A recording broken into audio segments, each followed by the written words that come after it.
Caminos de sangre. La noche abrazaba la carretera solitaria mientras Ricardo, un camionero curtido por años de asfalto, conducía por una ruta rural en México. El sueño comenzaba a pesarle, pero la necesidad de llegar a su destino lo mantenía alerta. De pronto, las luces de su tráiler iluminaron un rastro inconfundible. Sangre, fresca y abundante, extendiéndose sobre el pavimento. Un escalofrío recorrió su espalda. A pesar de su experiencia, Ricardo nunca había visto algo así. La sangre parecía surgir de la nada y se perdía en la oscuridad a ambos lados del camino. Movido por una mezcla de curiosidad y temor, decidió seguir el rastro. La marca carmesí lo condujo a un pequeño pueblo, escondido entre las montañas. Las casas parecían deshabitadas, las calles desiertas. Un silencio sepulcral envolvía el lugar, roto solo por el chirrido de las ruedas del tráiler al avanzar. Ricardo sintió que algo no estaba bien. Una atmósfera opresiva lo hacía sentirse observado, amenazado. Se detuvo frente a la plaza principal. La iglesia, con su fachada de piedra oscura, se alzaba imponente, proyectando sombras alargadas sobre el suelo. No había señales de vida, pero la puerta de la iglesia estaba entreabierta, invitando a entrar. Ricardo, armado con una linterna y una valentía forzada, se adentró en el templo. El interior era aún más lúgubre que el exterior. El aire olía a humedad y a incienso rancio. Las bancas estaban cubiertas de polvo, y las imágenes de santos parecían observarlo con reprobación. Un gemido tenue resonó desde el fondo de la iglesia. Ricardo apuntó la linterna en esa dirección y avanzó con cautela. Detrás del altar descubrió una escena macabra. Varios habitantes del pueblo, vestidos con ropas oscuras, rodeaban a una joven atada a una mesa de piedra. Un hombre, con un cuchillo en la mano, murmuraba oraciones en voz baja. Ricardo comprendió entonces el origen del rastro de sangre. Estaba presenciando un sacrificio humano.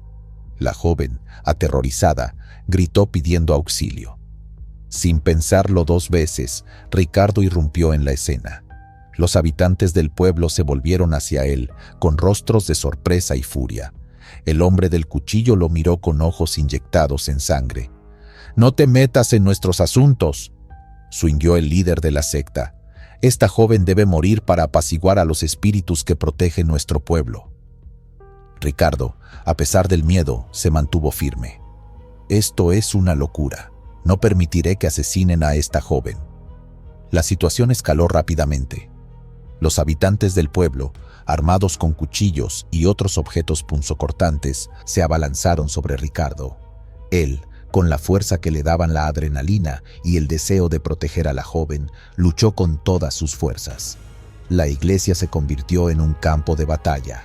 Los gritos de dolor se mezclaban con los golpes y las maldiciones. Ricardo, a pesar de su corpulencia, se veía superado en número. Uno de los atacantes logró herirlo en el brazo con un cuchillo, pero Ricardo no se rindió. Utilizando su experiencia como camionero, empleó tácticas de pelea callejera, golpeando y empujando a sus agresores. Logró derribar a varios de ellos, pero otros seguían llegando. En un momento de confusión, Ricardo logró llegar hasta la mesa donde estaba atada la joven. Con un movimiento rápido, cortó las cuerdas que la sujetaban. «¡Corre! Zrenia», le gritó. «Sal de aquí y no mires atrás». La joven, sin dudarlo, obedeció. Salió corriendo de la iglesia, perdiéndose en la oscuridad del pueblo. Ricardo, ahora solo, se enfrentó a la furia de los habitantes. La lucha continuó hasta el amanecer. Ricardo, exhausto y herido, apenas podía mantenerse en pie. Los habitantes del pueblo, aunque también cansados, no cejaban en su empeño de acabar con él. Cuando todo parecía perdido, un sonido ensordecedor resonó en la plaza. El motor del tráiler de Ricardo. La joven, a pesar del miedo, había regresado para ayudarlo. Había puesto en marcha el vehículo y lo había dirigido hacia la iglesia. Ricardo, Con un último esfuerzo, se lanzó hacia un lado justo cuando el tráiler embestía la puerta del templo. La estructura de piedra se resquebrajó y varios de los atacantes quedaron atrapados bajo los escombros.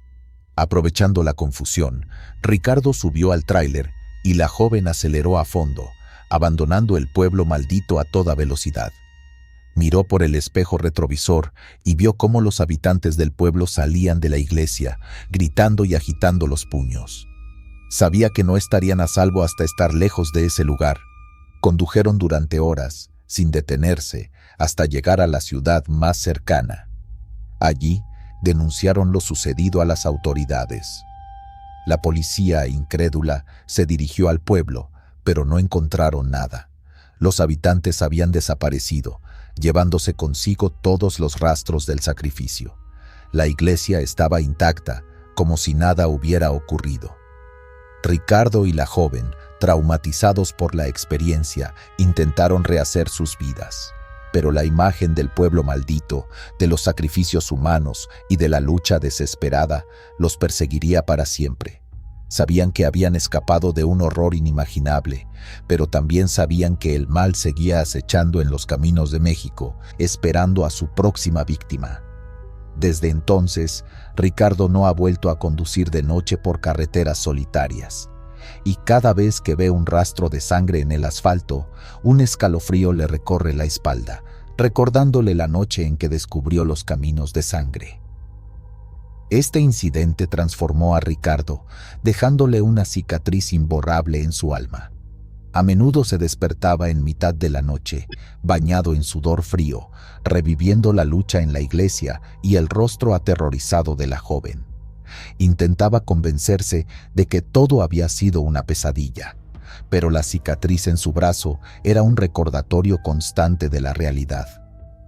La joven, a quien Ricardo llamaba ahora Ángela, también luchaba por superar el trauma. Se había mudado a la ciudad y trabajaba en una pequeña tienda, intentando llevar una vida normal.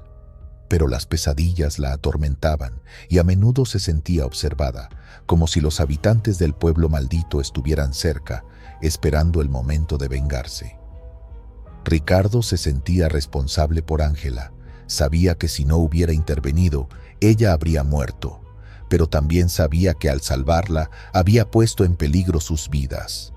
Decidió protegerla a toda costa, convirtiéndose en su ángel guardián. Juntos, Ricardo y Ángela comenzaron a investigar la historia del pueblo maldito. Descubrieron que, durante siglos, sus habitantes habían practicado rituales paganos y sacrificios humanos para mantener la prosperidad de la comunidad. Los espíritus a los que adoraban eran oscuros y exigentes, y solo se apaciguaban con sangre. También descubrieron que no era la primera vez que alguien intentaba detener los sacrificios. A lo largo de los años, varios viajeros se habían topado con el pueblo maldito y habían intentado liberar a las víctimas. Pero todos habían fracasado, terminando muertos o desaparecidos sin dejar rastro. Ricardo y Ángela sabían que estaban jugando con fuego, pero estaban decididos a poner fin al horror que se escondía en el pueblo maldito. Decidieron regresar, armados con conocimiento y una determinación inquebrantable. Se prepararon durante meses, estudiando antiguos textos y consultando a expertos en ocultismo. Aprendieron sobre los rituales paganos, los espíritus malignos y las formas de combatirlos. También se armaron con objetos sagrados y hechizos de protección. Finalmente, llegó el día del regreso. Ricardo y Ángela se dirigieron al pueblo maldito, sabiendo que podrían no salir con vida, pero estaban decididos a enfrentarse al mal y liberar a la comunidad de su yugo. Al llegar al pueblo, encontraron el mismo silencio sepulcral que recordaban, pero esta vez estaban preparados. Se adentraron en la iglesia, donde sabían que encontrarían a los habitantes del pueblo reunidos para el próximo sacrificio. La escena que encontraron fue aún más macabra que la anterior. Varios niños, atados a la mesa de piedra, esperaban su destino. Los habitantes del pueblo, con los rostros pintados y los ojos inyectados en sangre, cantaban salmos en una lengua extraña. Ricardo y Ángela irrumpieron en la escena, lanzando hechizos y conjuros. Los objetos sagrados que llevaban consigo brillaban con una luz intensa, repeliendo a los espíritus malignos. La lucha fue aún más feroz que la anterior. Los habitantes del pueblo, poseídos por los espíritus, atacaron con una furia demoníaca. Pero Ricardo y Ángela, armados con su conocimiento y su fe, lograron mantenerlos a raya. Después de una larga y agotadora batalla, lograron derrotar a los habitantes del pueblo y liberar a los niños. Los espíritus malignos huyeron, dejando tras de sí un rastro de destrucción y desesperación. Ricardo y Ángela habían logrado lo que nadie había podido hacer antes. Habían liberado al pueblo maldito de su yugo. Pero sabían que el mal nunca desaparece por completo. Siempre habrá caminos de sangre esperando a ser descubiertos. Y siempre habrá personas dispuestas a enfrentarse a ellos. Portador de pesadillas. Fue a mediados del mes de septiembre cuando escuché por primera vez sobre el tráiler abandonado en la vieja curva de El Venado, un tramo olvidado de la carretera entre San Luis Potosí y Zacatecas. La historia comenzó como muchas otras, con un operador de radio advirtiendo a los compañeros que evitaran parar cerca de ahí. Decían que un camión sin placas, oxidado, con pintura descascarada y un remolque cerrado con cadenas, estaba varado desde hacía semanas, que nadie sabía de dónde había salido, que quienes lo intentaban remolcar o siquiera abrir su puerta, no volvían a ser los mismos. Yo no creía en eso, no entonces. Me burlaba, incluso. Pensaba que eran cuentos para espantar a los novatos, hasta que me tocó vivirlo. Esa noche llovía, mucho. Me encontraba cubriendo una ruta de último minuto por una falla en el motor del camión de un colega. Me habían asignado un Kenworth blanco, uno de los más antiguos de la flota. La ruta era sencilla: tomar carga en Matehuala, cruzar el desierto y llegar al centro de distribución en Fresnillo. Todo parecía normal, pero a la mitad del trayecto, ya entrada la madrugada, las luces del tablero comenzaron a parpadear. Luego, el motor se ahogó. Detuve el tráiler a un lado de la carretera mientras la tormenta se intensificaba. Fue entonces cuando lo vi. Frente a mí, al otro lado de la carretera, iluminado por los relámpagos, el contorno de otro camión. Estaba inclinado, con el cofre abierto y completamente inmóvil. Pensé que era el famoso tráiler del que hablaban. Me dije que no tenía sentido tenerle miedo a un montón de metal oxidado, que los fantasmas no existían. Crucé con una linterna y lo inspeccioné. Lo más raro, no tenía ninguna marca de empresa, ni número económico, ni placas visibles, ni siquiera un logotipo. Me acerqué al costado del remolque. Las cadenas colgaban como si alguien las hubiera puesto recientemente. Lo intenté abrir. No pude. Entonces subí a la cabina del conductor por pura curiosidad, y ahí comenzó todo. Apenas toqué el volante, algo se activó. No fue una sensación física, sino una presencia, un peso invisible. Sentí que algo me oprimía el pecho. El olor a humedad y aceite rancio se mezcló con algo más, un tufo a carne quemada. Me quedé paralizado. En el siguiente segundo, estaba manejando. No sé cómo. No recordaba haber encendido el motor, ni bajado el freno. Pero cuando abrí los ojos, estaba detrás del volante, sobre la carretera, y el tablero del tráiler mostraba luces verdes, como si estuviera en perfecto estado. Pero no lo estaba. La carretera ya no era la misma. A los costados no había árboles, ni postes, ni señalamientos. Solo oscuridad. Y cada vez que veía por el retrovisor, el camino que dejaba atrás parecía curvarse como si estuviera derritiéndose. En el asiento del copiloto había alguien. Al principio pensé que era un pasajero, pero número. Era yo. Era mi cara, pálido, inmóvil, como un cadáver reflejado. Lo miré con horror y me vi a mí mismo viéndome. Supe que algo se había quebrado. El volante empezó a moverse por sí solo. El camión aceleraba aunque no pisaba el pedal. Intenté frenar. No funcionaba. Cada curva parecía interminable. Cada recta, más oscura. El cielo se tornó rojo, luego negro, luego como carne viva. Entonces comenzaron las visiones. Primero vi el rostro de mi padre, muerto desde hace años, sangrando por los ojos. Me gritaba algo que no entendía, pero su boca no se movía.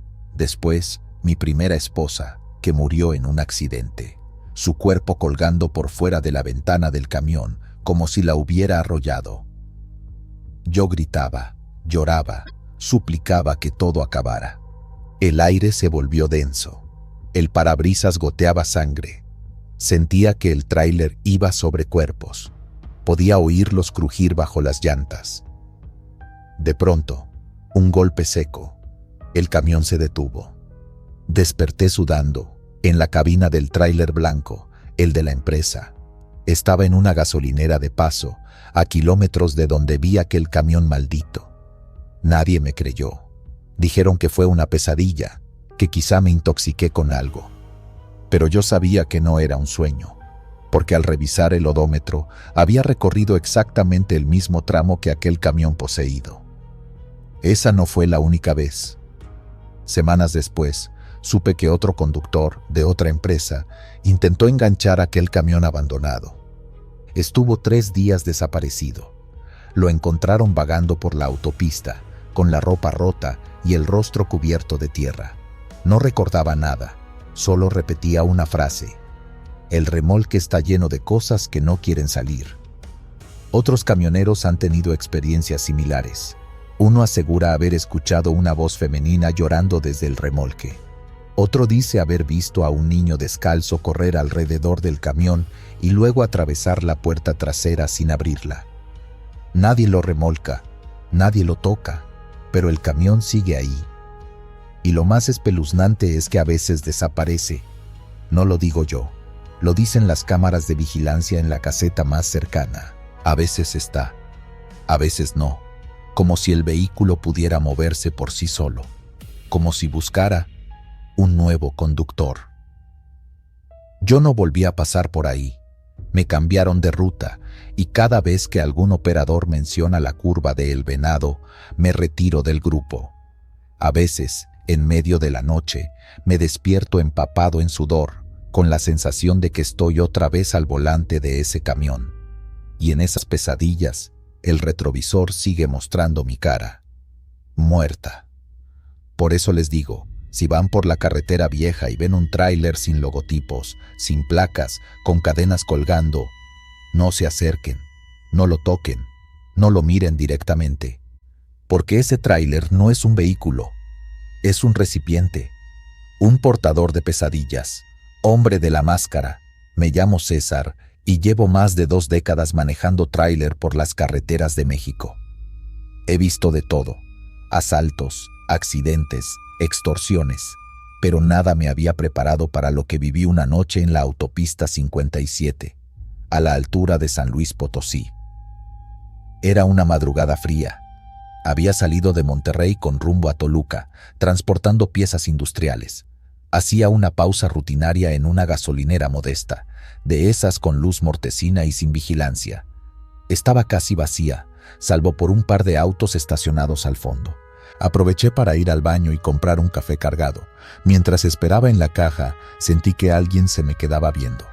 Un hombre alto, vestido con un abrigo viejo, llevaba puesta una máscara blanca de neopreno, de esas que usan para el frío, pero sin agujeros visibles. Solo los ojos se notaban detrás del tejido. Estaba parado cerca del estante de botanas, inmóvil, como si esperara algo. El ambiente se volvió más frío en ese instante. No sabía por qué, pero una incomodidad creciente se me metió en el cuerpo. Me acerqué a pagar, y cuando salí, él ya estaba afuera, parado junto a mi camión. Me observaba, me detuve en seco. No había razón para que supiera que ese camión era mío. Al acercarme, me habló con una voz grave que parecía surgir desde detrás de la tela de su máscara. «No sigas por esta ruta», dijo sin más. Me le quedé viendo, esperando alguna explicación. «¿Por qué?», Le pregunté. Están cazando, y tú vas directo al tramo donde ellos aparecen. ¿Quiénes? No tienen nombre, pero no se detienen por nada. Me reí nervioso. Pensé que era un loco, pero algo en su tono no sonaba como una amenaza ni una broma. Era una advertencia sincera, tensa, como quien ha visto algo y no puede olvidarlo. Le iba a pedir que se explicara mejor, pero cuando parpadeé, ya no estaba. Busqué alrededor. Nada. No había forma de que se hubiera ido tan rápido. Me subí al camión inquieto, sin saber si hacerle caso o no. Estaba acostumbrado a ignorar supersticiones. Encendí el motor, acomodé mis espejos y decidí seguir. Poco después, ya en la carretera, la neblina comenzó a descender. Una capa espesa cubrió el camino en cuestión de minutos. Disminuí la velocidad. El clima no anunciaba niebla, y menos tan densa. En el retrovisor noté que no había ningún vehículo detrás de mí. Eso me tranquilizó un poco. Entonces, las luces del tablero comenzaron a parpadear. Luego se apagaron durante unos segundos. Me detuve a un lado. Revisé fusibles, conexiones. Todo estaba bien. Al encenderlo de nuevo, todo parecía en orden, pero el ambiente dentro de la cabina era diferente. El aire estaba cargado. Me ardían los ojos como si hubiera humo, pero no olía a quemado. A los pocos kilómetros, vi algo en medio del camino. Primero pensé que era un animal, un perro tal vez, pero al acercarme, noté que era una figura humana. Estaba de espaldas, inmóvil, justo en la línea blanca que divide los carriles. Toqué el claxon. No se movió. Frené con cuidado, bajé la velocidad y cuando estuve a unos metros, lo iluminé con las luces altas. No tenía rostro, o al menos lo que vi no era una cara normal. Era como una máscara lisa, como si alguien le hubiera borrado los rasgos. La figura giró lentamente hacia mí. Mis faros reflejaron su rostro sin ojos, sin nariz, sin boca, solo una superficie pálida que parecía moverse ligeramente, como si respirara por sí sola. No pensé, aceleré. Lo pasé rozando. Cuando miré por el retrovisor, ya no estaba. No podía detenerme. Me temblaban las manos. El recuerdo del hombre en la gasolinera volvió con fuerza. «Están cazando», dijo. ¿Se refería a eso? No habían pasado ni 5 minutos cuando otro bulto apareció a lo lejos. Esta vez eran varios. 3 figuras paradas en hilera sobre el carril izquierdo. Todos con la misma apariencia. Cuerpos humanos, pero rostros como lienzos vacíos. Bajé la velocidad. No quería atropellar a nadie. Pero mientras me acercaba, uno de ellos giró la cabeza en un ángulo imposible, como si lo hiciera por dentro del cuello, sin girar el torso. Sus movimientos no eran naturales, no se apartaban, esperaban. Sentí que algo caminaba sobre el techo del camión. Miré hacia arriba instintivamente, un golpeteo seco, como si alguien arrastrara los pies sobre la lámina. Entonces, otro golpe más fuerte. No sabía si frenar o seguir. Me decidí por seguir. Aceleré lo que pude. Los bultos en el camino desaparecieron en cuanto pasé por ellos. No escuché el impacto. Nada. Creí que ya había pasado lo peor, pero no. A los pocos kilómetros, las luces delanteras se apagaron solas. La niebla se volvió negra. Sí, negra. No sé cómo describirlo de otra forma. Era como si no estuviera avanzando, como si el camión estuviera atrapado en un tramo de asfalto suspendido en la nada. No veía el asfalto, ni la cuneta, ni los árboles. Nada, solo oscuridad. Y entonces lo escuché. En el radio CB, alguien comenzó a hablar. No lo había encendido, nadie estaba transmitiendo. Era una voz distorsionada, decía mi nombre. César, César. Te dijimos que no vinieras. Intenté apagar el radio. No respondía. Quité el fusible. Seguía hablando. Ahora ya no puedes irte. Y después, silencio. Total. El motor se apagó solo. El volante se trabó. Me quedé varado. Apreté los dientes. Busqué el celular. Sin señal. Miré por el retrovisor. La oscuridad lo cubría todo. Abrí la puerta y bajé. La neblina era espesa. Ni siquiera veía mis zapatos, pero escuchaba pasos, rodeando el camión. No eran pasos humanos, era como si decenas de pies se arrastraran. Me metí de nuevo y cerré la puerta. Encendí el motor con fuerza, varias veces. Nada. Golpes suaves comenzaron a sonar en el remolque. No como si lo golpearan desde fuera, sino desde dentro. Ese era el colmo. Mi carga no era sensible. Nadie podía estar ahí dentro. Pero los golpes eran rítmicos, casi como si alguien tocara desde adentro pidiendo que lo dejaran salir. Me puse a rezar. Me costaba recordar las palabras.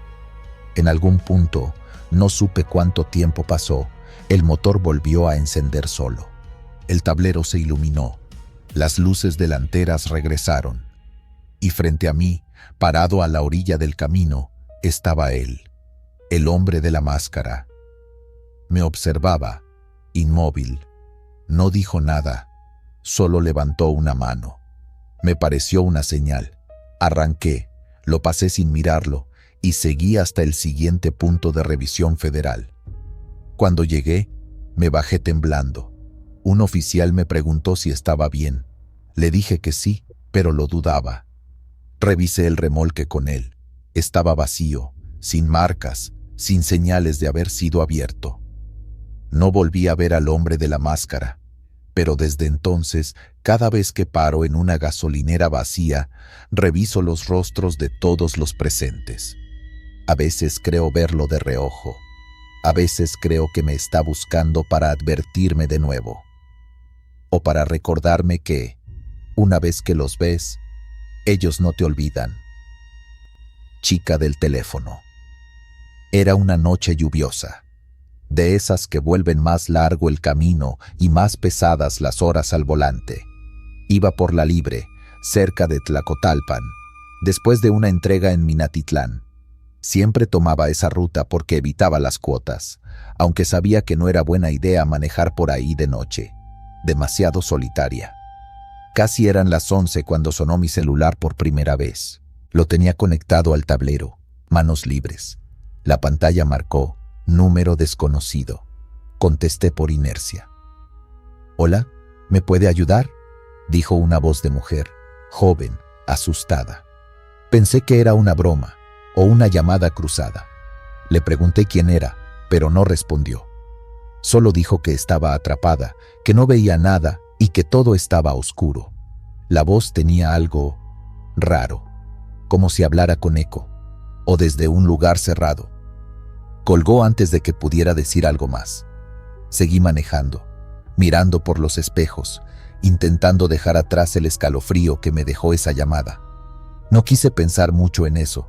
Supuse que alguien estaba jugando, pero a los 15 minutos volvió a sonar. «¿Por qué no vino? Tengo frío. No quiero quedarme sola», dijo la misma voz. Pregunté su nombre, ubicación, si estaba herida, pero la señal se distorsionó. Parecía que la interferencia venía desde dentro del camión. Algo en la estática sonaba como susurros. Apagué el teléfono. Iba a bloquear el número, pero no aparecía registro alguno en el historial, como si jamás hubiera entrado esa llamada. Pasé un pequeño puente, el parabrisas nublado. Por el rabillo del ojo, creí ver a alguien parado a un lado de la carretera. Una figura femenina, con un vestido claro. Frené. Retrocedí unos metros. Bajé la velocidad para fijarme mejor. Nada, solo monte. Volví a arrancar.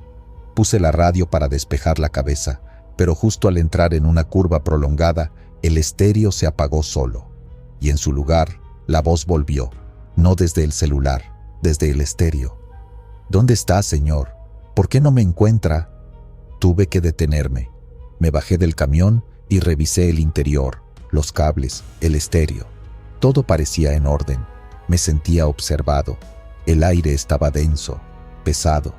Volví al volante y apenas lo toqué, volvió a sonar el teléfono. Esta vez la voz lloraba, sollozaba como una niña. «No puedo salir. Me duele el cuello».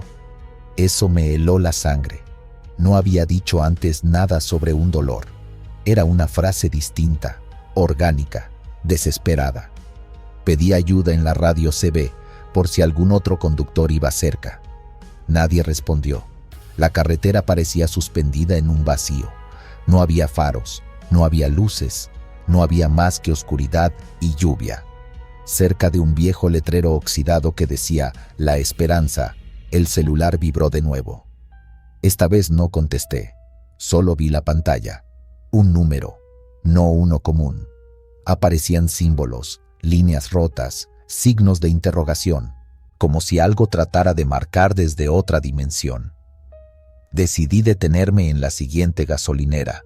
Una que recordaba estaba como a 30 minutos más adelante. Pero cuando llegué, la estación estaba completamente cerrada, sin luces, sin gente. Y afuera, sentada sobre la banqueta, estaba la chica, o algo que se parecía a ella. Tenía la cabeza agachada. El cabello largo y mojado le cubría el rostro. Llevaba el mismo vestido que creí ver a un lado de la carretera, pero algo estaba mal, muy mal. No se movía, no respiraba, no parecía viva. Me acerqué apenas unos pasos y levantó la cabeza. Sus ojos estaban vacíos, negros como una cueva sin fondo, y su cuello tenía una marca, una línea oscura que lo rodeaba, como si algo la hubiera estrangulado. Di un paso atrás, y en ese instante escuché la llamada otra vez. Esta vez, sin teléfono, la voz resonaba en el aire, en mi cabeza. Ya no quiero estar sola. Corrí al camión, subí, cerré puertas y arranqué como pude. Atrás, la figura desapareció como si se la hubiera tragado el suelo. Después de unos kilómetros, me obligué a detenerme. Estaba temblando. Revisé el celular. Esta vez sí había un registro, una llamada de un número que sí aparecía, pero con fecha del año 2006. Busqué información. Revisé foros, noticias locales. Tardé más de una semana en dar con algo. Una nota vieja, enterrada entre artículos sin importancia. Una joven llamada Daniela murió en esa misma carretera, cerca de La Esperanza, al chocar su auto durante una llamada desesperada a emergencias. Nunca se encontró su cuerpo, solo su celular manchado de sangre entre los restos del auto. La llamada quedó registrada. Según los peritos, había marcado a un número de auxilio y luego, al azar, a varios, como si pidiera ayuda a quien fuera. Desde entonces, varios camioneros han reportado llamadas similares. Nadie habla mucho del tema. Algunos no quieren recordarlo, otros prefieren creer que fue una mala jugada de la mente. Pero yo la vi, no fue imaginación, no fue un error técnico. La chica del teléfono sigue allí. Y a veces, cuando el clima es malo y la carretera está vacía, vuelve a llamar. Dicen que quien responde más de 3 veces no vuelve a llegar a su destino.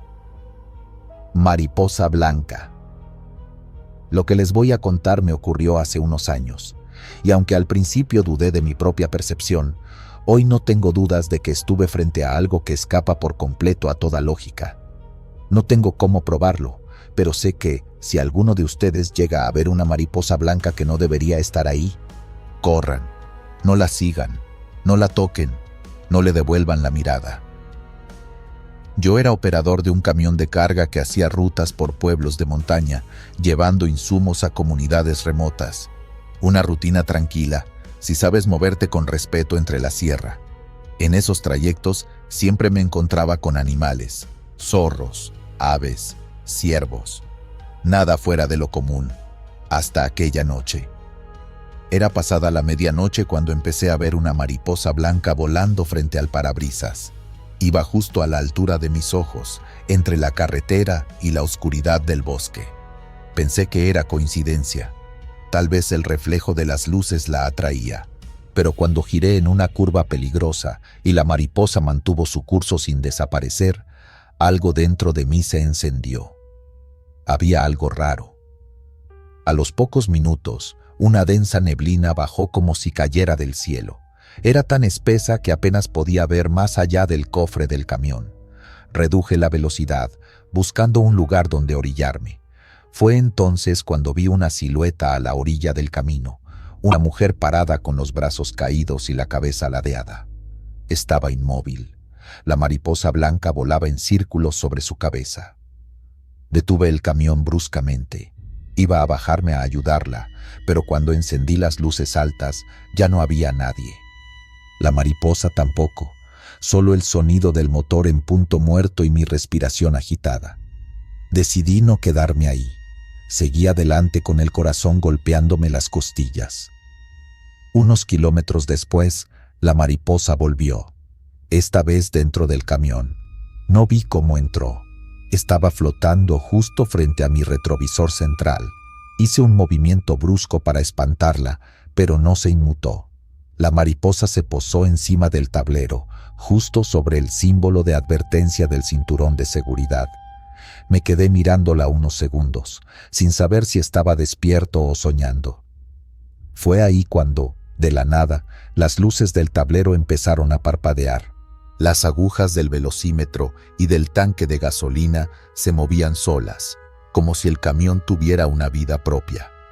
Luego, el estéreo se encendió por sí solo, pero en lugar de música se escuchaba una voz apagada, como si viniera desde el fondo de una cueva. No distinguía palabras, pero sí un tono. Era una súplica o un lamento. Pisé el freno. El motor se apagó. La mariposa seguía quieta. Tomé mi linterna y bajé del camión. No había nada alrededor, solo bosque cerrado.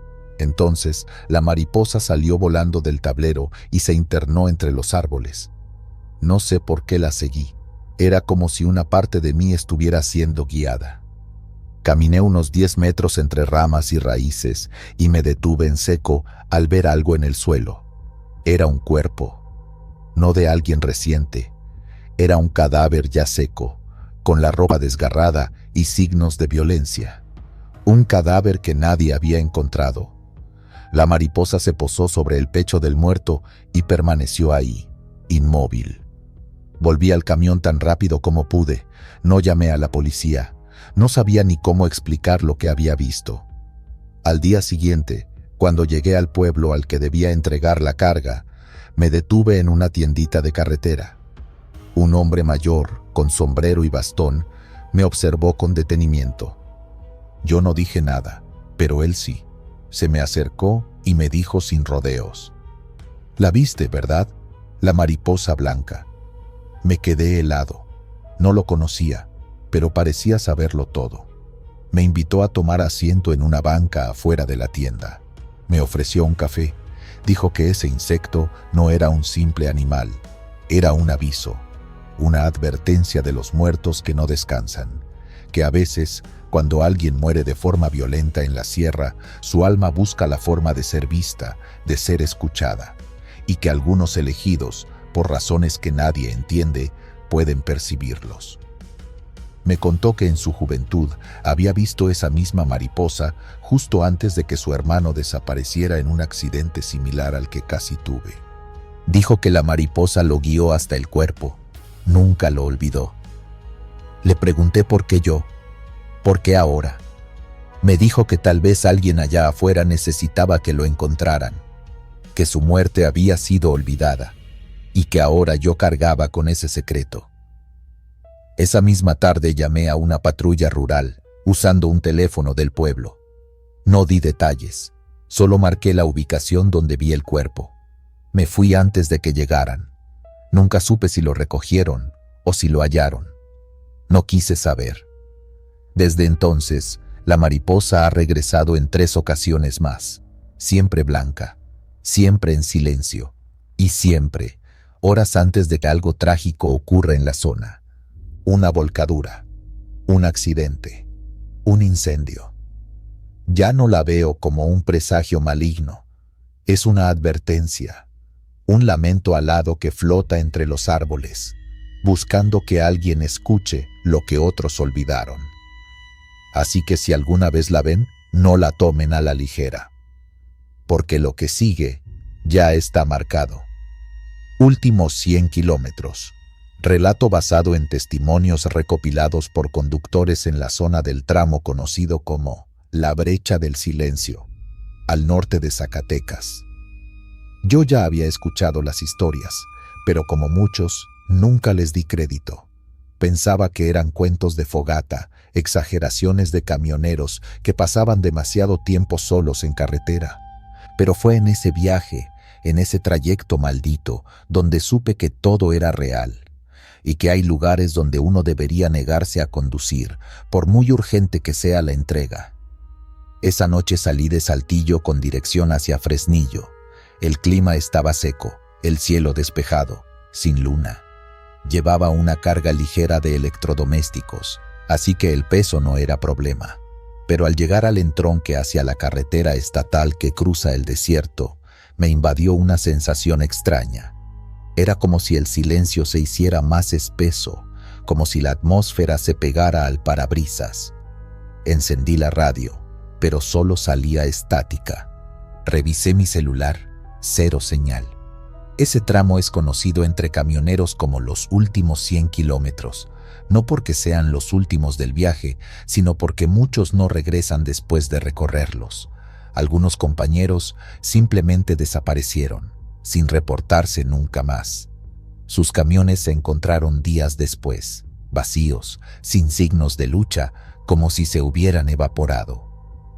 Llevaba poco más de 20 minutos en esa carretera cuando noté algo inusual. Las marcas en el asfalto estaban apenas visibles, como si el tiempo las hubiera borrado de golpe. Pasé por un letrero oxidado que decía kilómetro 99. Bajé la velocidad. Algo no cuadraba. El motor estaba bien, la suspensión también, pero el volante se sentía pesado, como si luchara contra algo. Vi la primera silueta en el espejo lateral. Era una figura oscura, parada junto al camino. No tenía forma definida. Parecía más una sombra de pie que una persona. Cuando volví a mirar, ya no estaba. Seguí avanzando, sin detenerme. No quería quedarme parado en medio de la nada. La siguiente figura apareció al frente, unos metros más adelante. Pensé que era un peatón, algo muy raro por allí, así que reduje la marcha. Cuando los faros la iluminaron, me arrepentí. La cosa tenía una altura anormal, la piel colgaba en jirones, y su rostro era como un lienzo arrugado sin ojos. Se quedó ahí, inmóvil. Lo pasé despacio, con el corazón en la garganta. Al mirar por el retrovisor, ya no estaba. Encendí las luces altas, solo desierto, solo vacío, solo ese eco extraño que no era el motor ni el viento. Era como si hubiera otra presencia dentro de la cabina. Apreté el volante y me enfoqué en el camino. No quería pensar, no quería aceptar lo que fuera que estuviera ocurriendo. A los pocos kilómetros empecé a notar algo más perturbador. Las líneas de la carretera comenzaban a repetirse, un patrón idéntico, una curva leve hacia la izquierda, un señalamiento caído, luego una recta larga con cactus secos a la derecha, luego otra vez, la curva, el señalamiento, los mismos cactus. Revisé el odómetro. No avanzaba. O sí, pero todo parecía estar en bucle. Empecé a gritar dentro de la cabina. Le pegué al volante, golpeé el tablero, pero nada. El GPS mostraba el mismo punto una y otra vez, como si estuviera atrapado, como si el tiempo no avanzara, como si esa carretera se cerrara sobre sí misma, devorándome. En ese punto, comencé a sentir frío. No era por el clima, era un frío que salía del piso del tráiler, que subía por las piernas, que me paralizaba el pecho. El parabrisas empezó a empañarse desde afuera, pero no había humedad, y entonces lo escuché. Un susurro, dentro de la cabina, clarito, como una voz que me decía al oído, «No vas a salir». No aguanté más. Pisé el freno de golpe y me bajé con la lámpara en mano. Quería comprobar que todo eso tenía una explicación. Caminé unos pasos. El desierto era igual en todas direcciones. Ningún ruido, ni grillos, ni viento, ni motores a lo lejos. solo el zumbido de la linterna. Me giré. La cabina del camión tenía la puerta abierta. Yo la había cerrado. Volví corriendo. Subí y cerré con seguro. Me negué a mirar el asiento del copiloto. Había algo ahí, lo sentía. Una presencia. Pero no iba a darle el gusto de mirarla. Apreté el acelerador y recé lo que me sabía. Ni siquiera creía en nada, pero esa noche habría creído en cualquier cosa. El motor rugía con fuerza, pero el paisaje seguía igual. Cada curva, cada señal, cada cactus. Hasta que vi otro tráiler, estacionado al borde de la carretera, luces apagadas. Frené al lado, toqué el claxon. Nadie contestó. Me bajé. El vehículo estaba cubierto de polvo, parecía abandonado hace semanas. Me acerqué a la puerta del conductor. Había marcas de uñas en el cristal, como si alguien hubiera intentado salir desde dentro. La puerta estaba cerrada con seguro. Asomé la linterna al interior y lo vi. Un hombre, petrificado, con la boca abierta en un grito eterno, los ojos blancos, la piel ceniza. No había sangre, no había señales de violencia, solo una expresión de terror puro, como si hubiera visto algo que el cerebro humano no puede comprender. Corrí de nuevo al mío, subí, arranqué. No sabía si ese hombre era real o una visión. No sabía si yo sería el próximo. Los kilómetros siguientes se deshicieron como niebla. No recuerdo cómo logré salir de ahí. Solo recuerdo ver un letrero que decía «Bienvenido a Fresnillo» y romper en llanto. Me estacioné en una gasolinera, me metí al baño y vomité. Desde entonces no he vuelto a pasar por ese tramo y no pienso hacerlo jamás. Ya no me burlo de las historias. No me río de los compañeros que prefieren dar un rodeo de horas antes que cruzar los últimos 100 kilómetros, porque yo estuve allí y algo me dejó salir. Pero no estoy seguro de que haya sido por voluntad propia. La muerte se hacía llamar el Rayo. Todos en la central lo conocían por eso, no porque fuera joven o imprudente, sino porque ningún otro camionero recorría tantos kilómetros en tan poco tiempo.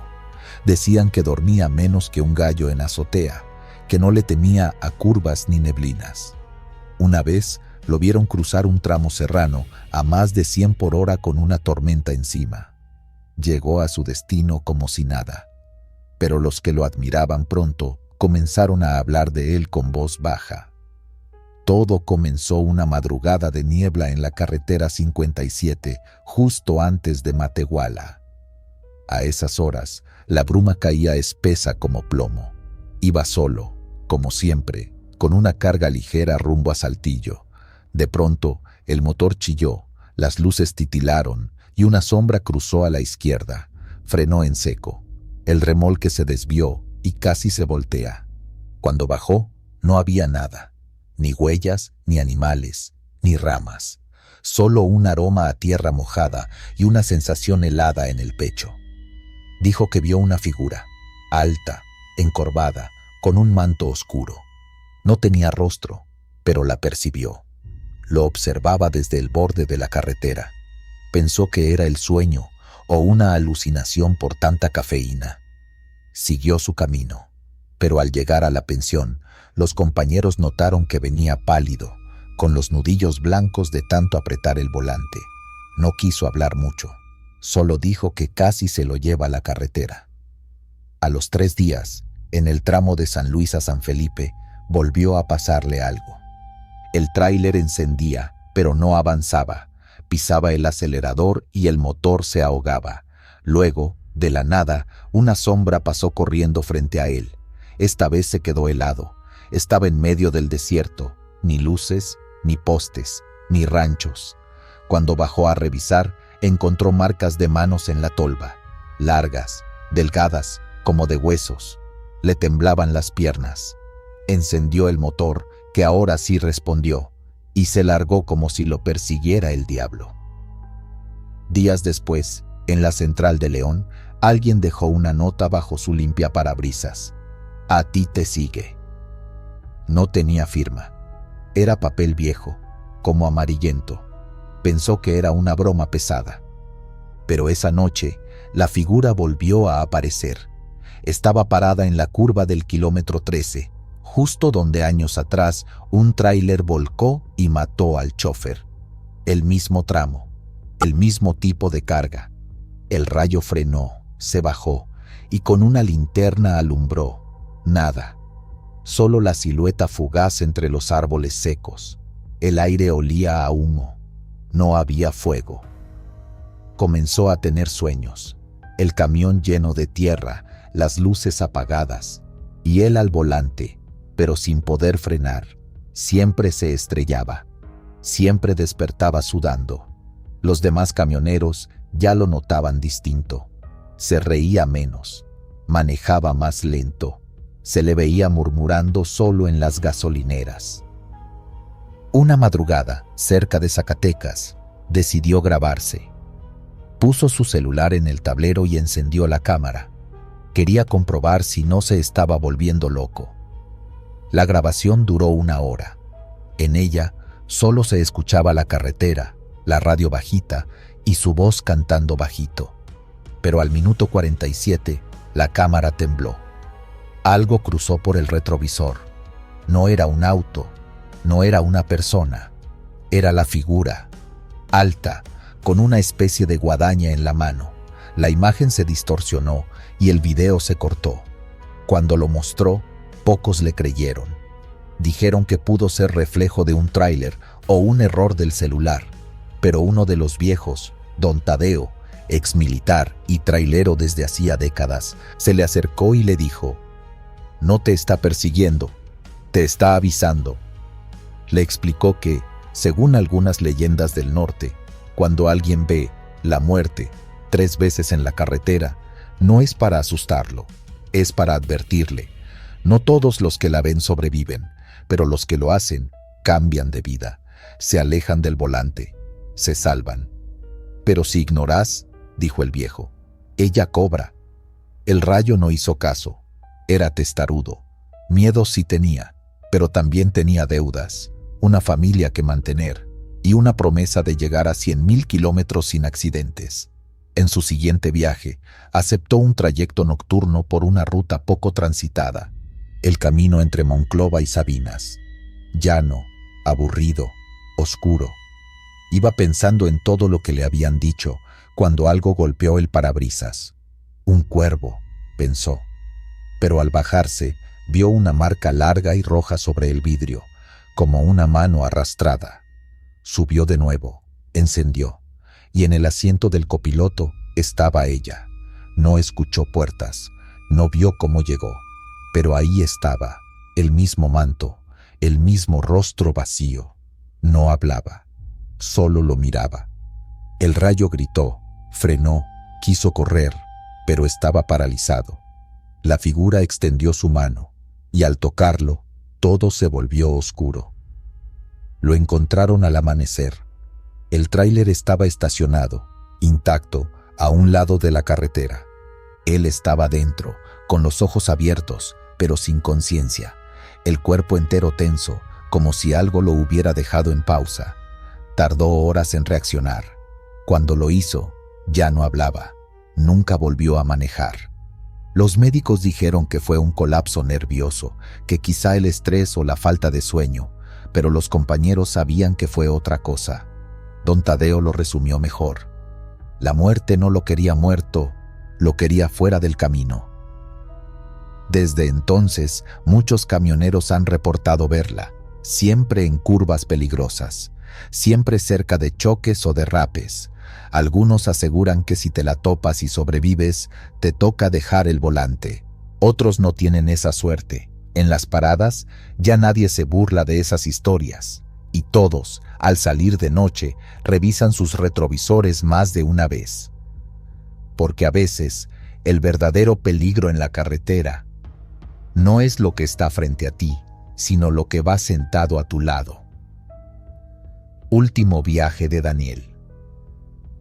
Nunca se supo exactamente por qué esa noche el clima cambió tan rápido. El cielo estaba despejado cuando pasé por la caseta rumbo al norte, pero 1 hora después, una bruma espesa empezó a envolver la carretera. Lo raro no era la niebla, sino lo rápido que apareció, como si alguien la hubiera arrojado desde el cielo para cubrir la autopista. Ahí fue donde lo vi por primera vez. En una gasolinera vieja, a la orilla de la cinta asfáltica, me detuve por café.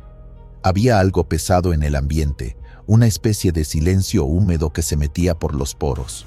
Dentro, un solo cliente se encontraba sentado en la esquina, con una gorra vieja, chaqueta de mezclilla y los ojos fijos en la ventana como si esperara que algo apareciera de la neblina. Me saludó con un leve gesto de cabeza. ¿Vas al norte?, preguntó con voz rasposa, sin mirarme del todo. Asentí, aunque me pareció raro que lo supiera. No tenía logos, no llevaba placas visibles de ruta, y él no parecía interesado en detalles. Solo se levantó lentamente, como si le dolieran los huesos. ¿Te importa si me llevas un tramo? La lluvia me agarró a medio camino. No llovía. Lo pensé, pero no lo dije. Algo me incomodó de su tono, pero había algo también en su expresión que me dio desconfianza y lástima al mismo tiempo. Accedí. Subió al camión sin decir palabra. No traía equipaje, solo su gorra, su chaqueta húmeda y una pequeña libreta que no soltó durante todo el trayecto. Por cortesía, intenté sacar plática. ¿Cómo te llamas? Daniel, respondió, sin más.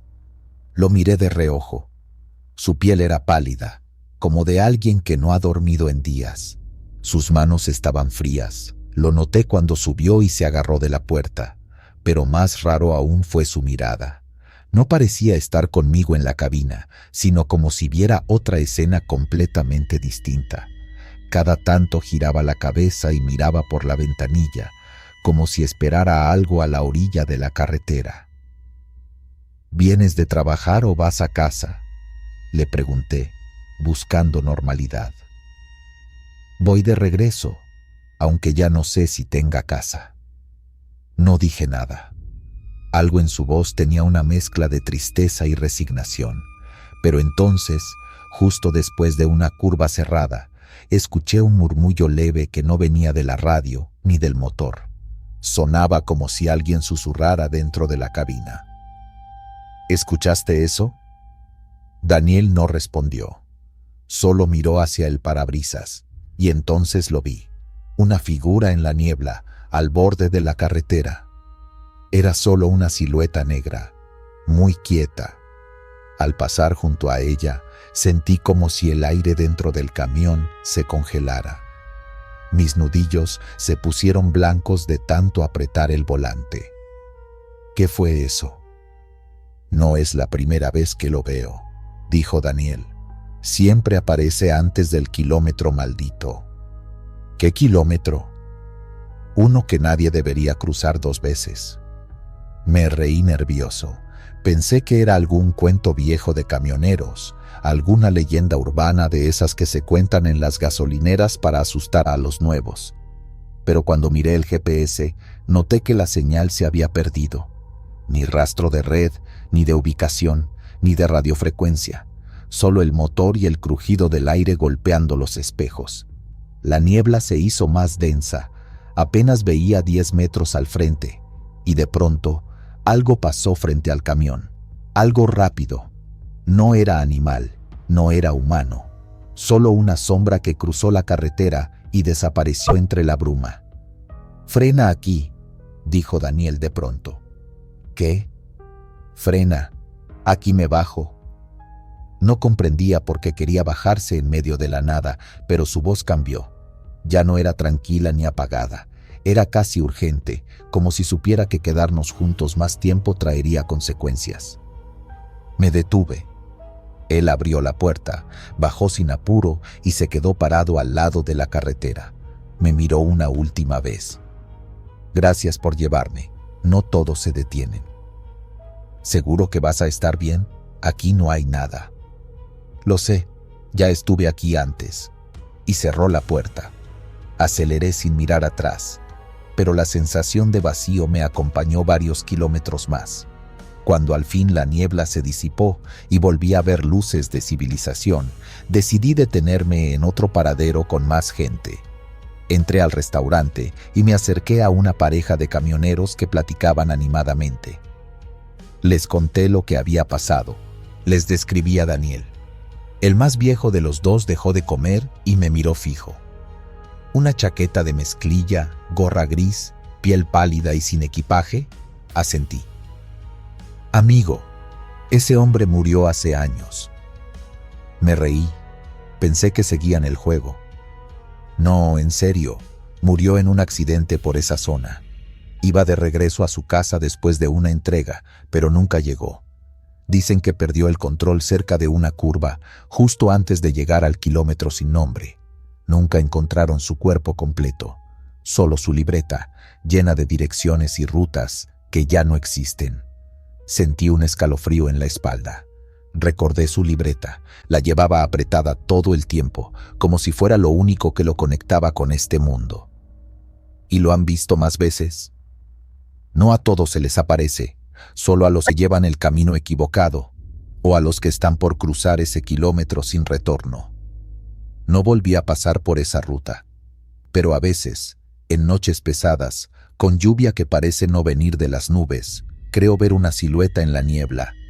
A veces es solo eso. Otras, escucho una voz rasposa preguntando si voy al norte. Desde entonces aprendí que no todos los pasajeros son de carne y hueso. Algunos solo buscan un último viaje. Otros arrastran con ellos un pedazo de muerte que no los deja ir. Y el nombre de Daniel, desde esa noche, se convirtió en una advertencia entre los que manejamos de madrugada. Si lo ves, no lo subas, porque si lo llevas más allá del kilómetro maldito, puede que no regreses. ¿Te ha pasado algo parecido en la carretera? Conductor en problemas. No era la primera vez que ese camión fallaba, y tampoco sería la última.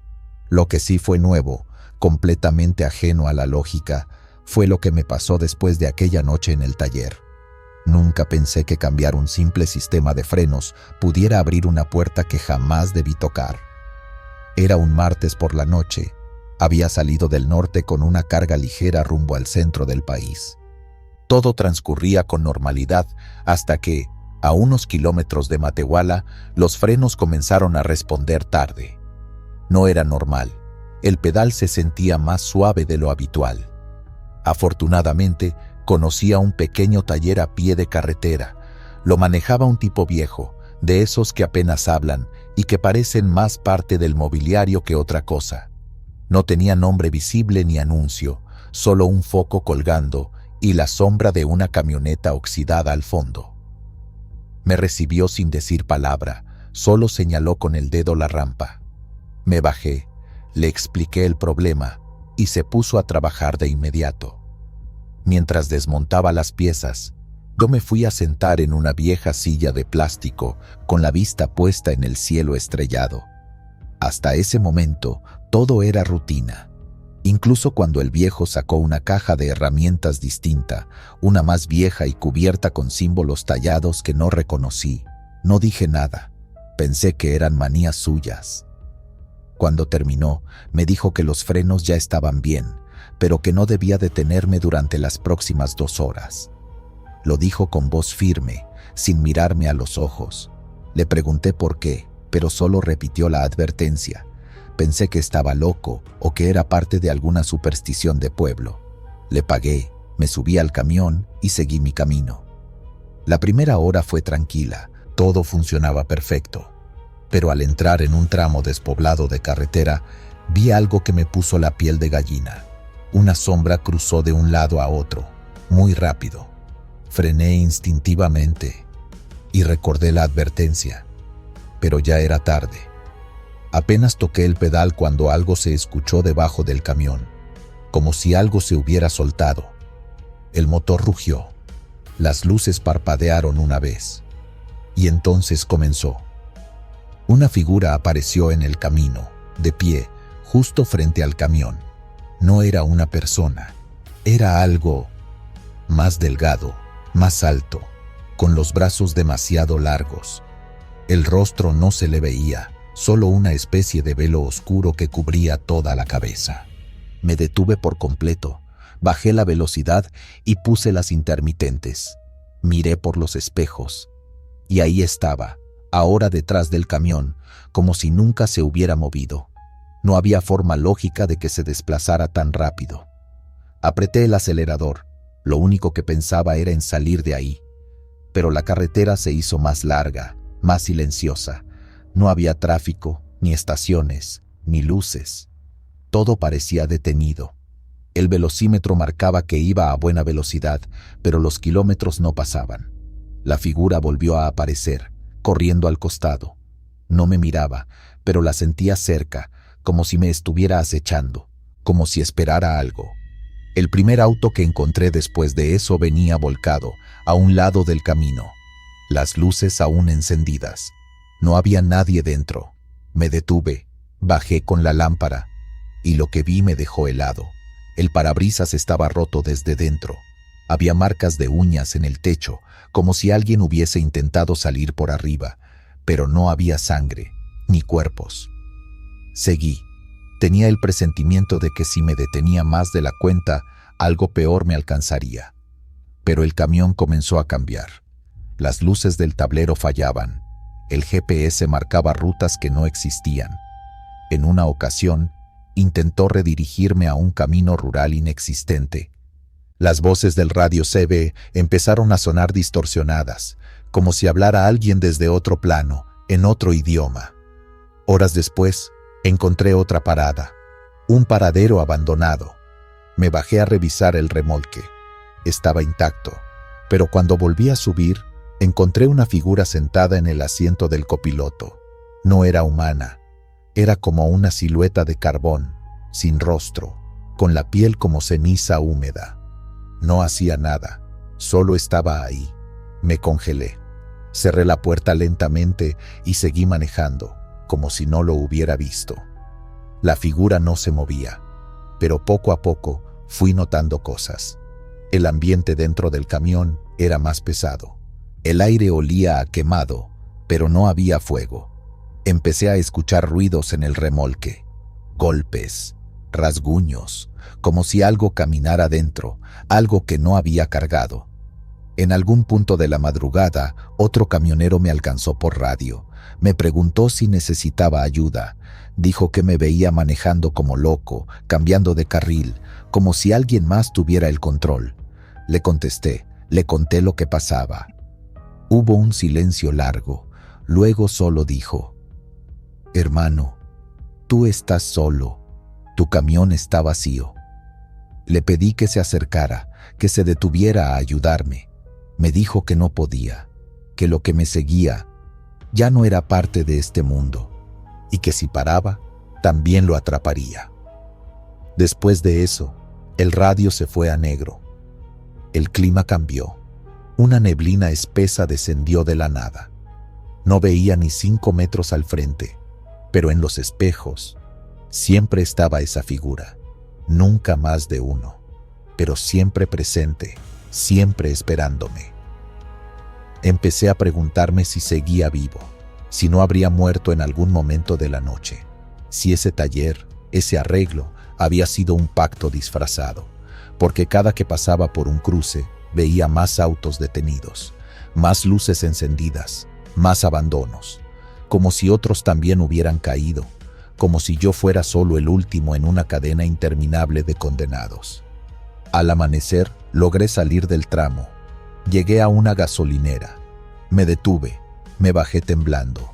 Pedí café, agua, lo que fuera. El encargado me miró raro. Me preguntó por qué venía solo si traía 2 siluetas más dentro del camión. Volteé. El camión estaba vacío, pero él juraba haber visto a 2 personas bajar segundos antes. Una alta, de negro, otra, una figura encorvada. Desde entonces no he vuelto a manejar de noche. El taller desapareció. Regresé semanas después y no encontré rastro, ni el viejo, ni el foco colgante, ni la rampa. solo pasto alto y un camino cerrado con piedras. Pero el camión nunca volvió a ser el mismo. A veces, en las noches, aún con el motor apagado, escucho pasos dentro del remolque, o golpes leves, como si alguien se hubiera quedado encerrado ahí. Y lo peor es que a veces, al pasar frente a los espejos retrovisores, juro que hay algo sentado en el asiento del copiloto, observando, esperando. Quizá arreglar el camión no fue lo que desató la maldición. Quizá ella ya venía conmigo desde antes, carro de los 789. Durante más de 15 años estuve detrás del volante. Recorrí miles de kilómetros de carretera, conocí caminos desolados, montañas envueltas en neblina y atajos polvorientos que solo los veteranos sabíamos cruzar. Pero nada de eso me preparó para el auto, el maldito auto de los 789. Lo vi por primera vez una madrugada nublada en la Libre de Saltillo rumbo a Torreón. Era un modelo antiguo, un sedán de los 70, pintura negra con manchas de óxido y placas que apenas se distinguían. Terminaban en 789. Lo extraño no era el carro, sino su comportamiento. Estaba detenido en la orilla del camino, luces apagadas, como si lo hubieran abandonado hace décadas. Cuando pasé junto a él, sentí un escalofrío, como si alguien me estuviera viendo desde dentro. No le di importancia. Pensé que sería de algún ranchero o de algún chavo que se quedó sin gasolina. Pero cuando llegué al parador, uno de los viejos me dijo sin que yo mencionara nada: ¿Ya viste el carro de los 789? Si lo ves, no te detengas. Me quedé helado. Le pregunté por qué decía eso y solo respondió que cada chofer que se había acercado a ese auto no había vuelto igual. Uno se perdió por días, otro terminó con la cara toda arañada y uno más se lanzó de un puente por su cuenta. Esa noche no pude dormir. Tenía la imagen del coche grabada en la mente. Algo dentro de mí me decía que eso no era casualidad. La segunda vez lo vi al borde de una carretera en Oaxaca, lejos de donde lo encontré primero.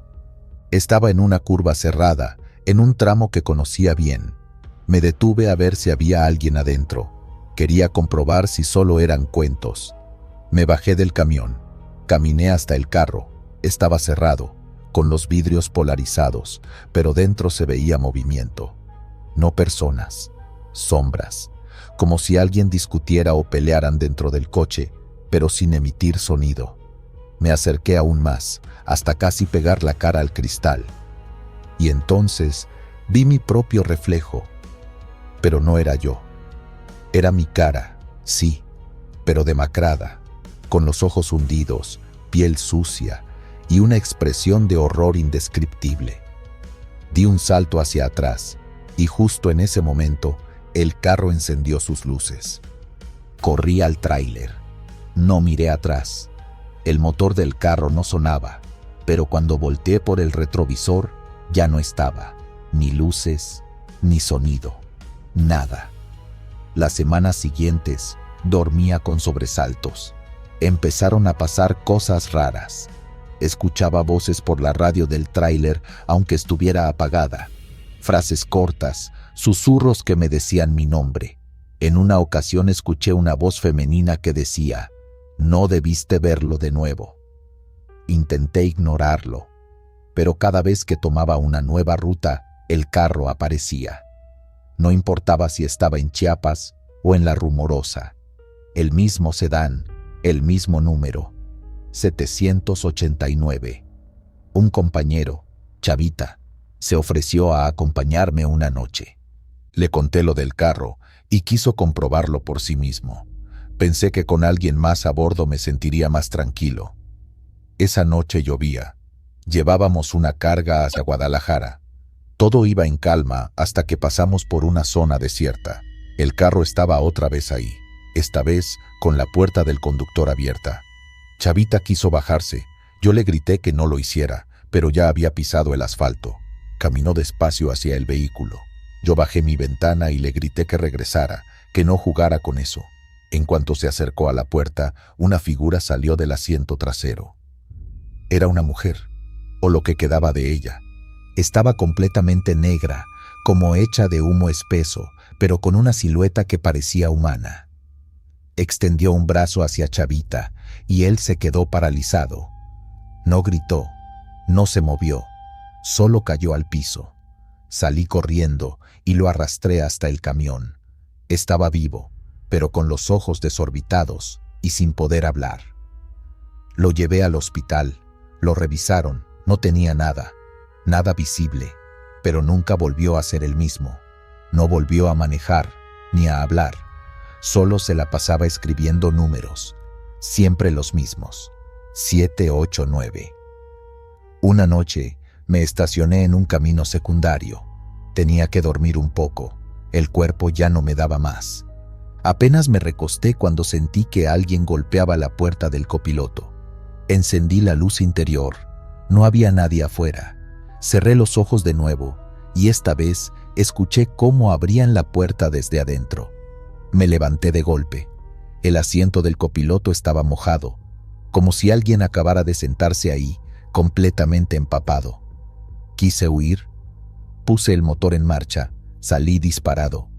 Conducía sin ver el GPS, solo quería perderlo, alejarme, hasta que, en una subida, las luces del tráiler alumbraron de nuevo el sedán estacionado, pero ahora estaba en medio del camino.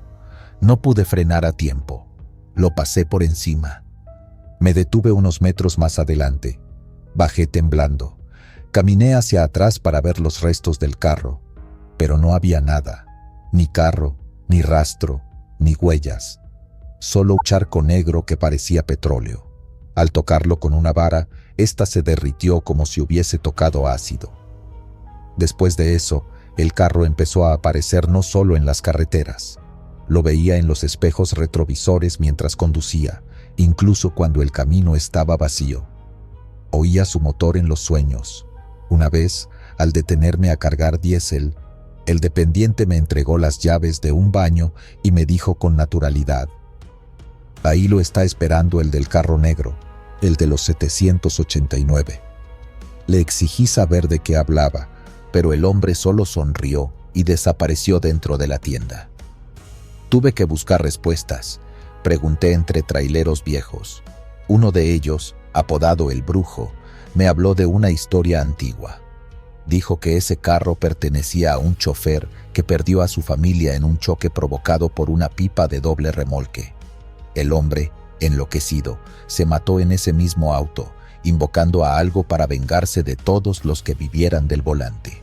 Su deseo fue concedido, pero quedó atrapado entre dimensiones.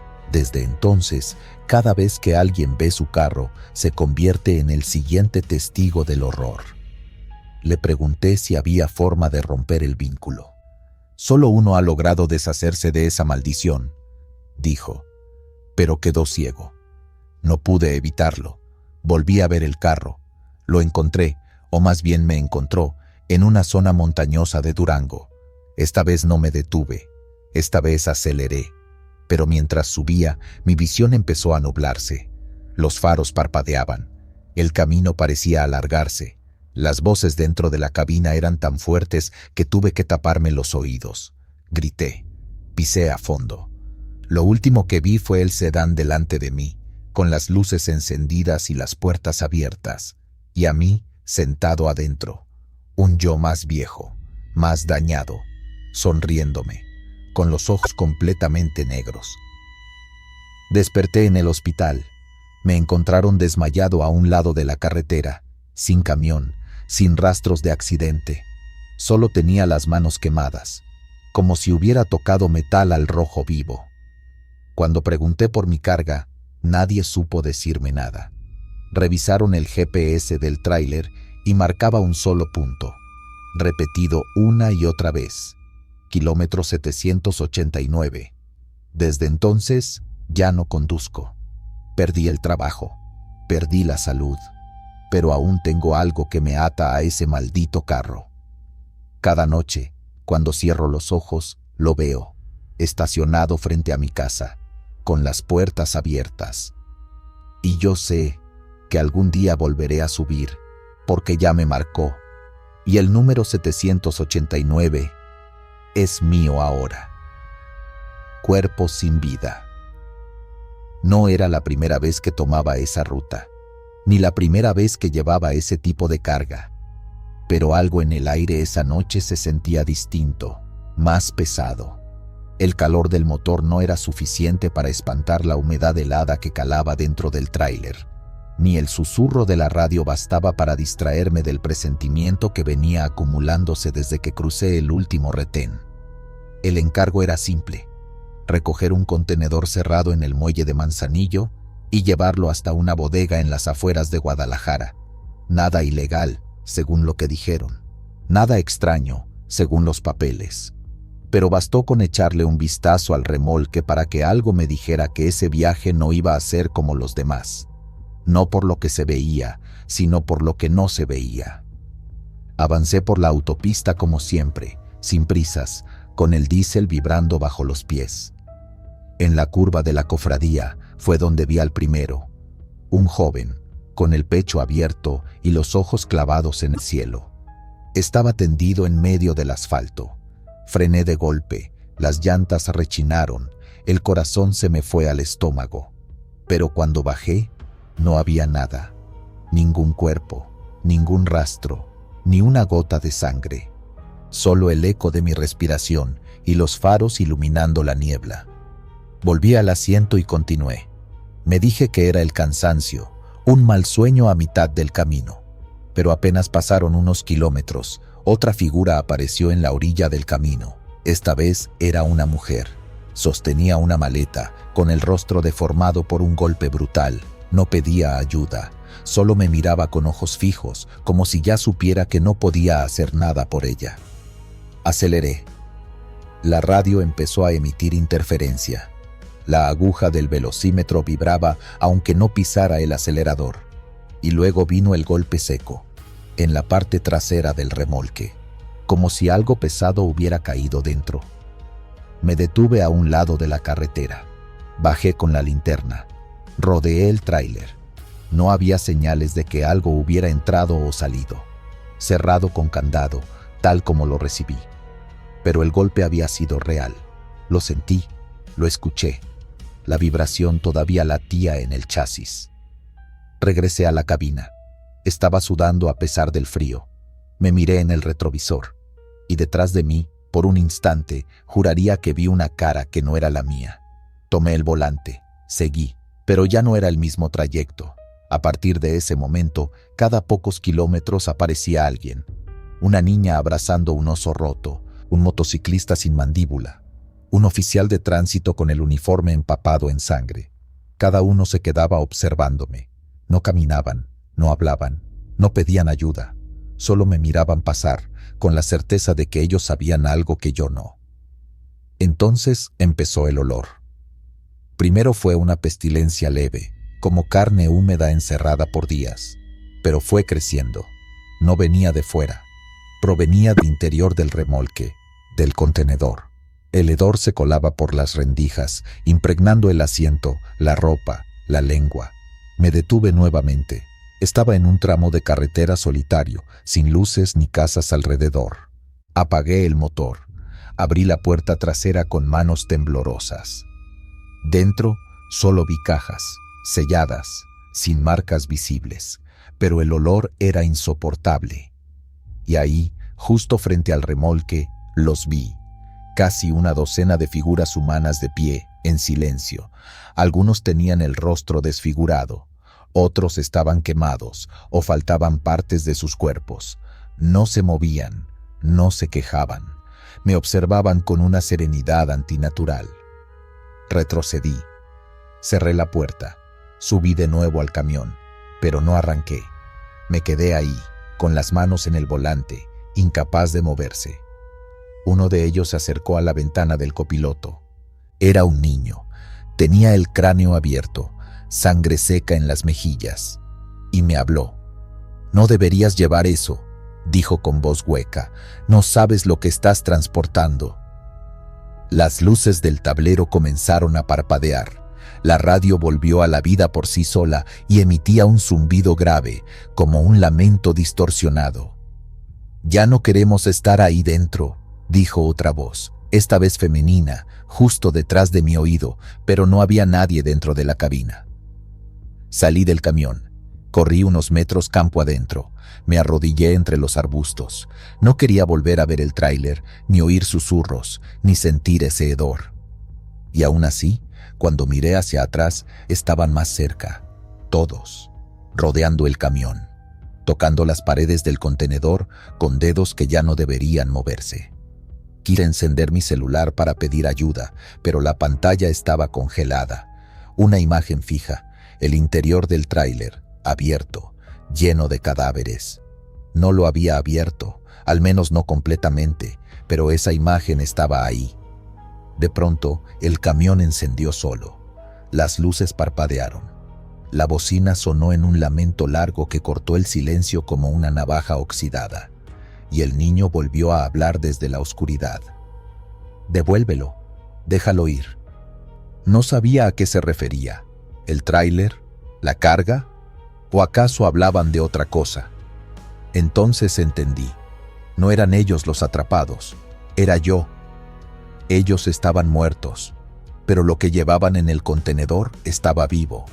Algo que usaba cuerpos, que se movía dentro de las cajas, que había contaminado cada ruta por la que había pasado.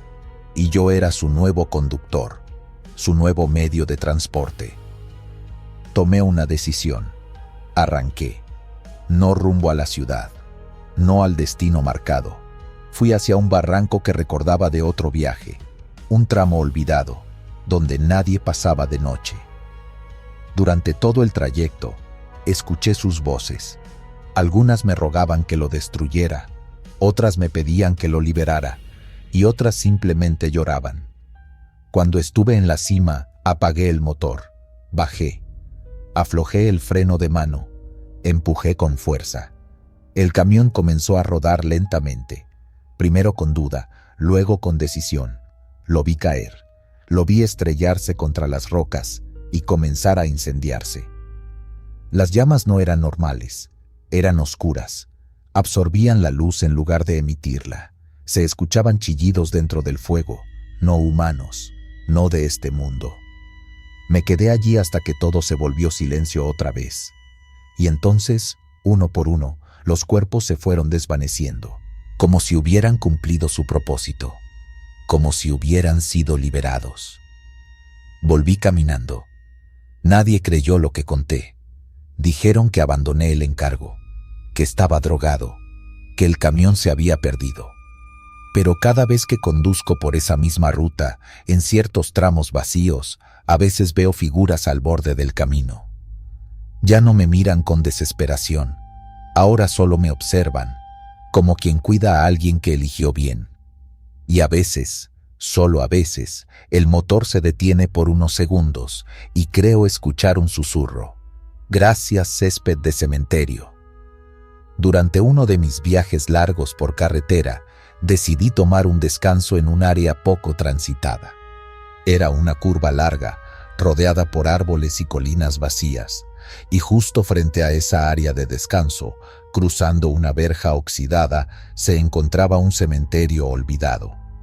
No tenía nombre a la vista, solo lápidas viejas cubiertas por musgo y maleza. Me pareció tranquilo, silencioso, como esos lugares que la gente evita por costumbre. Apagué el motor y me recosté sobre el volante, cerrando los ojos un rato. No había señal, así que ni siquiera podía entretenerme con el celular. No pasó mucho tiempo antes de que empezaran los ruidos. Primero creí que eran ramas arrastradas por el viento, pero no soplaba ningún viento. Las ramas se mecían de manera extraña, como si se quebraran bajo los pasos de alguien que no podía ver. Me incorporé lentamente. Revisé por los espejos. No había nadie, solo el campo y ese cementerio al otro lado. Entonces escuché el primer golpe. Algo tocó el cofre del camión. Un solo toque, seco, como si una mano abierta hubiese palmado el metal. Me bajé para revisar, pero no encontré nada. Ni un rasguño, ni una piedra, ni huellas, solo el pasto alto moviéndose suavemente. Volví a subir, algo inquieto. Encendí el estéreo para distraerme, pero no reprodujo música. solo estática, y en medio de la estática, una voz, susurrante, casi imperceptible, decía mi nombre. Conozco bien mi nombre cuando lo pronuncian. Lo repetía varias veces, arrastrando las sílabas como si viniera desde muy abajo de la tierra. Apagué el estéreo y quedé en silencio. No entendía nada. Pensé en arrancar e irme de ahí, pero algo me retenía. No miedo, exactamente. Curiosidad, tal vez. O esa tonta idea de que si me iba, estaría admitiendo que algo me había perturbado más de la cuenta. Entonces lo vi, entre las tumbas. Era una figura, no alta, como de una mujer vieja, encorvada. Estaba de pie entre dos lápidas. Vestía una especie de bata grisácea. No caminaba, se deslizaba, y a cada paso el aire alrededor parecía distorsionarse. Me paré en seco y pegué la frente al vidrio. No se movía más. Me observaba, o eso parecía. No tenía rostro claro. Era una masa blanca borrosa en la cara. Y entonces la radio volvió a encenderse sola. Pero esta vez no hubo voz. Solo un canto grave, fúnebre, como un lamento ahogado. No era música. No era interferencia. Era algo que no debería estar ahí. No quise bajarme. Cerré los seguros y me hundí en el asiento, observando cómo la figura desaparecía entre la niebla que empezaba a formarse repentinamente sobre el cementerio. Una niebla espesa que no provenía del clima, venía del suelo, como si el mismo campo la exhalara. Me cubrió los espejos y luego toda la cabina. La visibilidad desapareció. No veía ni el volante frente a mí. Alguien golpeó el vidrio del lado del copiloto. Fuerte, 3 veces. Me giré de golpe. Nadie, pero ahí estaban las marcas. 3 huellas, como dedos largos y huesudos. Respiré profundo y decidí arrancar. El motor no respondió. Lo intenté varias veces. Nada, ni un ronquido, como si la batería hubiera muerto, aunque no tenía por qué. Bajé y abrí el cofre. Todo parecía normal, pero en medio del compartimento, sobre el filtro de aire, había algo que no debería estar ahí. Una flor seca, negra, con pétalos gruesos como cuero. La retiré con cuidado. Estaba caliente al tacto. Volví a la cabina. Esta vez el motor arrancó a la primera. Respiré aliviado. Puse primera, giré el volante, pero no avanzaba. Era como si algo retuviera las llantas. Salí para revisar, y lo vi. El pasto bajo el remolque se había marchitado por completo. Ya no era verde, era tierra agrietada, negra, como quemada, como si algo hubiera absorbido toda la vida del terreno justo donde me había detenido. Cuando por fin logré salir de ahí, el camino estaba despejado, sin niebla, sin figura alguna. Pero el retrovisor lateral mostraba algo que no entendí. Una sombra sentada en el asiento del copiloto. Me giré. Nadie. Volví a mirar el espejo. La sombra seguía ahí. Durante los siguientes kilómetros, sentí su presencia. No hablaba, no se movía, pero estaba ahí. Lo supe porque mi respiración se empañaba, aunque no hiciera frío, porque las luces interiores parpadeaban, porque de vez en cuando escuchaba un suspiro detrás de mí. Me detuve en una gasolinera iluminada más adelante. Bajé como si nada. Tomé café. Intenté olvidar. Al regresar, el asiento del copiloto tenía algo escrito, como con clavos o una piedra afilada. Decía: no olvides a los que duermen bajo el pasto. Desde esa noche, evito las paradas cerca de cementerios, y nunca más me detuve sin asegurarme de que el suelo esté vivo, porque aprendí que en ciertas noches los muertos no se quedan en sus tumbas. Algunos solo buscan hablar, otros buscan compañía, y los más inquietos buscan reemplazo.